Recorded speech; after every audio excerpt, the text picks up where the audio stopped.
Welcome to Healers Wear Hoodies.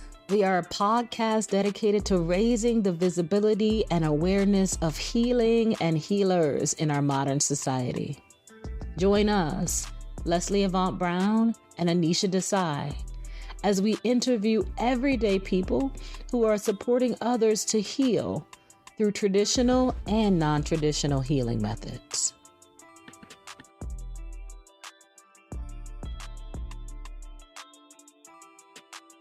All right. Looks like we are live. Welcome to our first episode of Healers Wear Hoodies.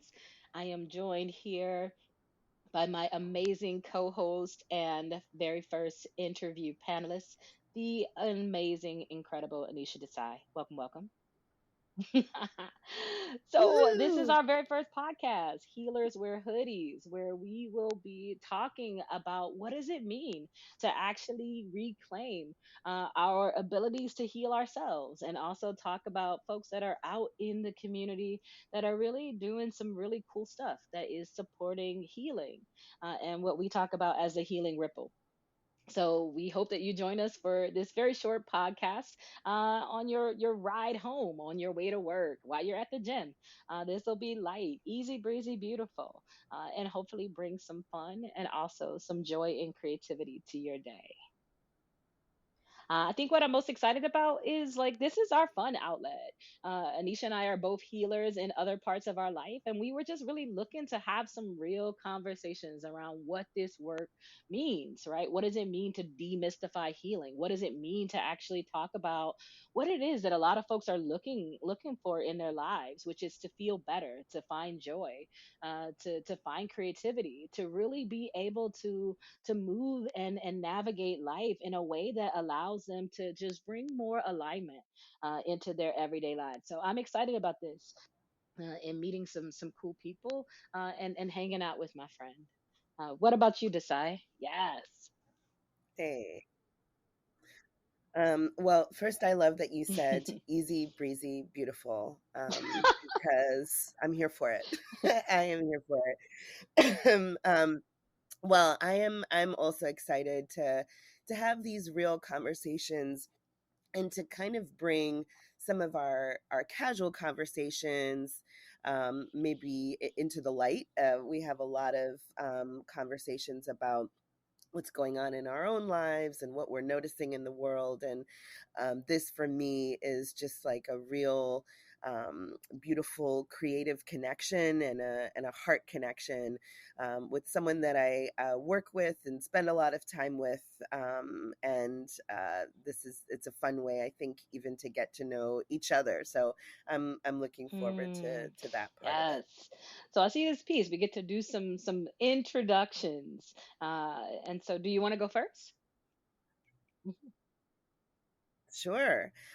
So my name is Anisha.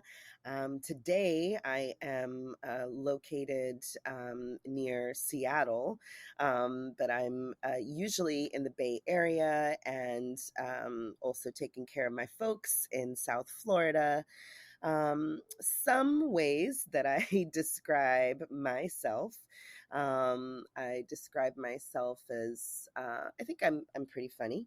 I'm intuitive, compassionate. I am a person who's wearing many, many, many hats of coach and facilitator and auntie and daughter and traveler and nomad. And so the folks that I really want to call in today who are with me are my parents, are charismatic introverts all over the world. Those folks that have to get up Yes. every day and Unite. put it on and do the things and still love being in the world, but also like need your time, need your time away from the world. Mm. So that's who I'm calling in with me today. What about you? Mm. Yes, I love that. I am Leslie Avant Brown, also known as Jade Leslie Avant Brown. Long story. But where I'm located today is my hometown, my birthplace, Detroit. Michigan, home of the Motor City and Motown and all that fun, good stuff. And so excited to be, broadcasting for the very first time from this land. So very much important to who I am and how I see the Mm. world. I think how I describe myself today, I'm a visionary. I'm a creator. I love to connect with people. I love to laugh. I like to have fun. But I think at the end of the day, like I am a healer, right? I really do feel like a lot of my sole purpose is in just helping folks to remember like that you have everything that you need within you, right? And so just giving yourself permission to remember that. So I think in a lot of ways, I'm a mirror, and I remind people of who they Mm. are with, of course, a wicked sense of humor that allows you to laugh at yourself. Yes, that's the only way. That is the only way. And so the people I want to call in today are folks who may be in pain, folks who have just found their joy. I'm really calling in people who are fellow creators who may have lost their way in this busy thing called life. So I am calling in my second chancers because every day is a new opportunity. Beautiful, beautiful. So there's this question around like, what is healing to you? Ooh. What is healing to you? I don't know. Today it feels like being okay with just being and not producing anything. I think that's a thing that is said very often, but I'm not sure that it's something that I really ever have the time and space to settle into.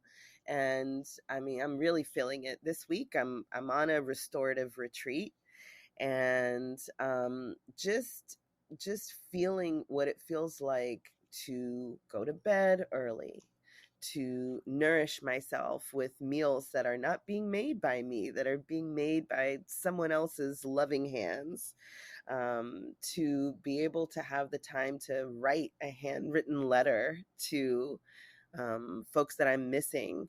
And so it's feeling like today, slowing down and noticing that it's enough. Like I'm enough. I'm enough. I have enough. I'm bringing enough. I'm holding enough, and that is healing because my spirit feels more alive. I feel more Mm. connected to people when I'm in that zone. And yeah, it feels like a cool breeze. That's what's coming up. How about for you? Yeah. I think, for me, when I think about like healing in a simplistic way, right? It's really like this process of becoming healthy. And that's what Mm, what healing is like this restoration to become sound, to really restore yourself. But when I think about like this whole idea of healing, it requires so many permissions.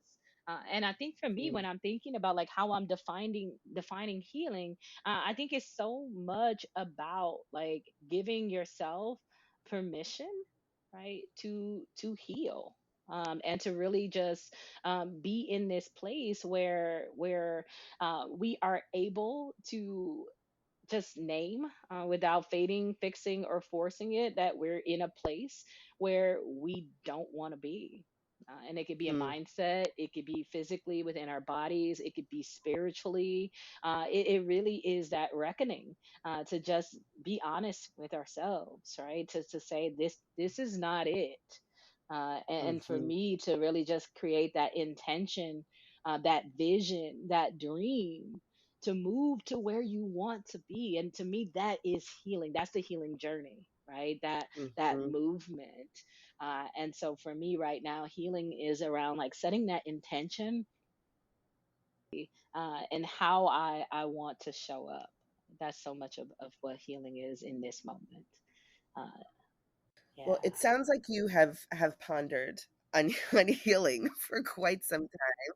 This is This this is isn't my part of your first being. day. What? This is not your first day. No, this is not your first day. Where? How did you come upon this path, this healing journey path? Yes, I would love for it to be like some really cool story, like, oh, I was watching a Calgon ad and it just took me away, right?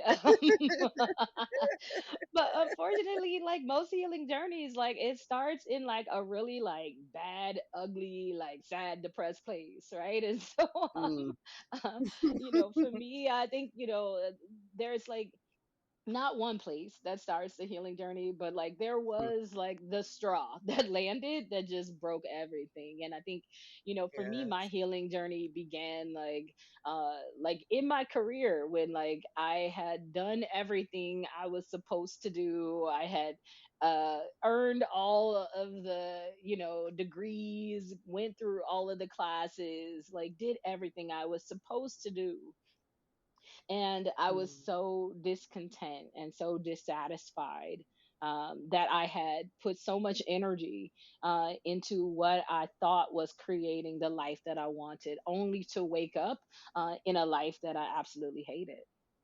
And a life Mm. that was not serving me, did not allow me to align my gifts and abilities, and just required me to just do more every single time. And when I wasn't able to do more, to really feel bad about it, and be penalized for it. Right. And so I think just through my own process, I went into, as you can imagine, depression, anxiety, a lot of self doubt, and just was in a really dark place, and really Mm. got to the point where I was just like, this cannot continue like this. It's really going to require that something change. And I think Mm. I looked a lot for other people, to fix it for me, right? For other people Mm. to tell me what I needed to do, for other strategies to help me figure out what I needed. And at the end of the day, the thing that actually worked was spaces that created time for me to be with myself. Hmm. Yeah. Mm. Who knew? Who knew I was the Mm. healer all along? You did. You did. I wish I did. I wish I did. But Mm. what about for Mm. you? What's been your healing journey? Hmm. When you were naming the depression and anxiety, it's like, oh, that's so great. It went away for you. Like it's still hanging out for me. Um, but I'm on the journey. It's there's so many ways to think about where the healing journey came from, but I think I agree that I think I didn't realize that I was on a healing journey until I began to be on the other side of it and feeling and experiencing how differently I was showing up and moving in the world. I think I'm a person who has experienced some really painful and at times public moments of shame and guilt and disappointment and failure, really, and never had the time or space to process through it while it was happening. I just had to survive it and move through it. And I went into a period of like hiding. Really, I would I would describe it as a period of like Hmm. just going from my house to my job and that's it, and I did that for almost like 7 years, and it became such a patterned way of being that I could not even imagine, like if you had told me, you'll be laughing, you'll be joyful, you'll be making other people laugh, you'll be bringing joy to folks, like I could never imagine a universe where that could have been possible for me. And I think like a combination of many things of finding like a better place to be, a better place to live, a better orientation with my family, a better orientation with friendships, my work and my calling. I mean, it's the coming together of many many different things. Being on the other side of it, knowing that I have permission to show up as myself, that I don't need to hide, that I don't need to carry around a giant bag of shame with me wherever I go, which is like both a cultural part of my culture, and it's also part of my own life experience. And so um it's a Yeah. it's a gift that I'm giving to myself. Who else would I be if I wasn't a person who was carrying around shame? Who else could I be? And it turns out that I can be so many things. And it turns out that I'm not when I say that, when I if I don't like somebody, I say they're made of sticks. So I always say to my partner, like, like, you're really bugging me today. You're made of sticks today. So it's like, I'm saying to myself, like, oh, you're not made of sticks. Like, you're all right. Like, you're all right. You're a full person. You're a person with many talents and gifts, and people are actually looking forward to you being in their presence. That, I think, for me, makes me feel whole and present and connected. Yeah, yeah, letting go of that shame. Yeah, that one goes deep for me because as a coach, I hear about so many people through my own experiences. Shame is such a heavy emotion, right? To hold, and often it's one that we to hold in silence and in secret. And I'm curious, like, Right. what did you do, or what happened that you gave yourself permission to like face shame? Hmm. I think that I saw the alternative. The alternative is exactly that. It's the isolation, it's the cutting off of ties, of friendships, it's the disconnecting with family, it's the disconnecting with even creativity and purpose, the things that I love, the things that bring me joy, like art and music, and not even listening to those things or watching those things or taking in the things that are delightful to me, and like wanting so badly to be out of that rut, because I know the very very very bottom of that pit, like, and it is ugly. It is not a place of resourcefulness. So I always tell myself, like, if I'm ever to get back to that place of like deep deep sorrow, and it is always coming for me. So it's like, if I'm ever able to find myself there, when I find myself there, I don't want to be the only one there. I want to know that there's like a ladder to get me out of there, or there's a phone call that I can make, and I believe that for myself now. And it's Mhm. both survival. It's like a necessary survival, because I know I wouldn't be here without it. And it is also like it's like an ode to my family, and a legacy of like, okay, like, I come from two parents who are healers, and who are therapists, and who I get so much strength from, and so much inspiration from. And so I think, like, I gotta do it for them, and I gotta do it for the legacy that they wanted, you know? Yeah. Mm, mm.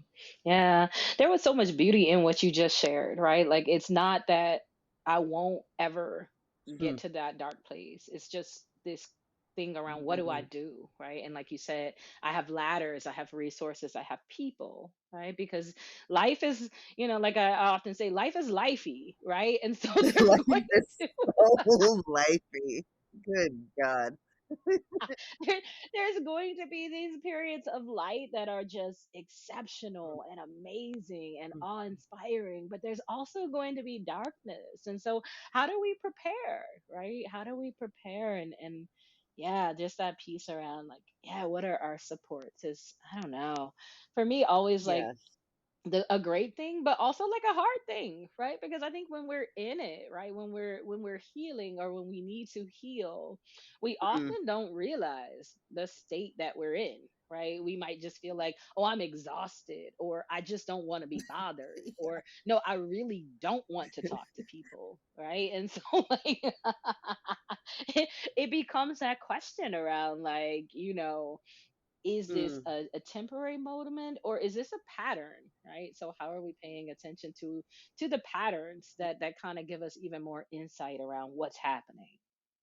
I was going to ask you, Leslie, what would you be doing if you had not found this path, right? Like this this healing centered coaching path, this work of healing. Like what would have been the alternative universe for you?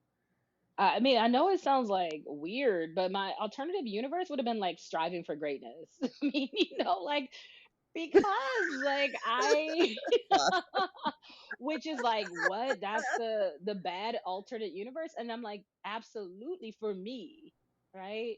Because as an Mm, achiever, this like whole universe where the goal is striving for greatness, it doesn't ever allow you to stop. It becomes a hamster wheel, right? So I do think had mm, I not healed and began to be really honest and clear with myself around who I was and what I wanted, I would have continued to chase the dream of success. So I imagine I probably would mhm, have had like a job where I had a lot of responsibilities, probably a few injections of joy. But I imagine that I would have been doing things that were more aligned with my skills opposed to my gifts, right? hmm. Because often Yes. in our society, we're rewarded for the skills that we have, because that is how Mhm. our work is often advertised, right? And so I was like a Right. super That's work centric person. Like I thought, because I knew I did not want to have kids, I was like, all right, this is my jam, right? This is what I do, right. uh, without realizing that there was so much more to life and so much more that brought me joy other than work. So I guess like we're at that place where which is the favorite part of our new show that's called Ask Me Anything. Woo! Right. Anything. Anything. Yes. Which makes me completely nervous in this episode because there are no guests.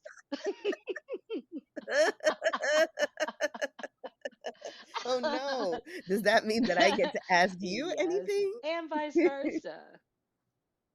And vice Mm, versa. It's always coming yes. around. All right. Well, who goes first? Who goes Mm. first? So I've been sitting with my question. I'm gonna pitch it, but you don't have to hit it back. If you don't want to go here, we can ask a different question. But this is the question that I really and truly have for you. I think because our relationship is multifaceted. You've shared things with me before this very first episode. Can you believe it? But one of the things that always sticks out for me in your healing journey is like you've talked publicly, right, about having a heart attack, right? Which is huge, right? Because I know you to be like this really just creative, vibrant being, right? And so I'm curious, right, with that experience, uh, what were your first thoughts around healing, right, after you came back to yourself? Hmm. Oh my gosh. You know, it's interesting to remember this time, which was a really painful time. And I think, to be very honest with you, I was very, very disconnected from my body. So even though my body was crying out for help, I did not pay attention. I didn't pay attention for a long time. And I don't think I even really paid attention going through that medical crisis. Um, and I think because I was still dealing with shame, I was very, very private. And so just hunkered down. That is what I did. And the only thing that I could think to do was to hit the eject button. It's like, oop, no, this is not for me. And I've known that this is not for me for a long time. And it was a work situation where I definitely like, saw that pathway that you just described in that alternate universe of like climbing some kind of ladder to somewhere, destination unknown, and just like with each like step of the ladder, like the rung fell out underneath me, right? So like there's like nothing below me supporting me, and I'm just climbing for no apparent reason whatsoever. So yeah, I think it broke me really quickly of the like, actually I don't give two sticks what my title is and what I do, like, and who I know, and where I'm circulating around, and who's in my clique, and who's in my, like, I just don't care. Like, I don't. And that feeling, that like whole body feeling of like, uh yeah, this is not the space that I want to continue to put myself into a pretzel for. I don't want to bend myself more like this, because actually the person that I am is not being appreciated. The person that I'm bending myself into is also not being appreciated, and I don't know who the hell I am in between all of this. So yeah, I think like that's and then looking at my, just right now, like my mom and dad, they're getting older. My dad is struggling with health stuff. It's really, really on my brain. And this is a man who also had a heart attack inside of his work, and stressed himself to a place of just, hospitalization. And I'm like, oh no, this is not how I want to carry on. This is not the gift that I want to carry on. So I think for me it was an opening, and I'm here now. It's a, and it has brought me, it continues to bring me great clarity, and it's a great lesson. I appreciate all that you shared, and just wow, so grateful that you just hit the eject button, right? Sometimes that's the first step, right? It's just to know that's not the place, even if you don't know where you're being ejected to. Right? We talked about like this whole thing of like every show we want to leave people with like a call to action. What's something that you can do to support you as a healer on your healing journey? One that you just gifted us, which was pausing. You are the almighty teacher of pausing. And I think about that, there's like that when you're facilitating, there's like this acronym that people sometimes use, that like the wait, why am I talking? you know and I think about like, why am I rushing? Like it's where, WAIR. It doesn't really spell anything, but it's like my advice, or like my call to action is like, what, why am I rushing? Why am I running? Why am I racing? Why am I like, why? Just why? So the gift of just asking why in the moment, to slow ourselves down, just slow ourselves way down. Yes. So I love those as our calls to action. And I would say, since we're both coaches, we'll always leave you with a question. And the question that we'll leave you with for this episode is, what do I need right now? What do I need right now? So join us for our next episode where we'll be showcasing our first everyday healer. And you'll get to hear more about them and their healing journey and what they're doing to support healing in our big, amazing, beautiful world. Thank you, Coach. Yes. Hmm. Are we complete? We are complete.